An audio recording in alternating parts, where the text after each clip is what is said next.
Hi everybody, so just a quick introduction today. Today you're going to start planning for your hot write, and for your hot write what we're going to do is we're going to write a wanted poster, but for a character that you have invented. So it has to be a character similar to Grendel, because we're going to write about this character when we come to do our stories, and in your stories you're going to write your own Beowulf adventure. So today is about planning, so today is about creating your creature.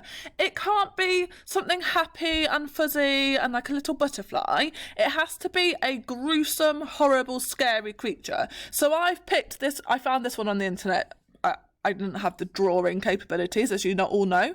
So I've chosen this character, so this is some tiger/eagle with wings sort of monstrosity.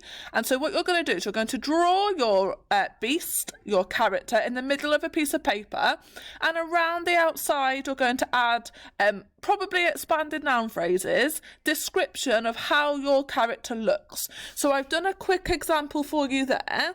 In the folder there is also an example of what Catherine did last year. She created some bat monster, and you'll be able to see how she created her monster and how she annotated around the outside with the description. Okay, so this is the first stage of planning. What I want you to do is I want you to draw it on a piece of paper and then take a picture and upload it to the lesson with a picture so I can see your ideas. Happy planning!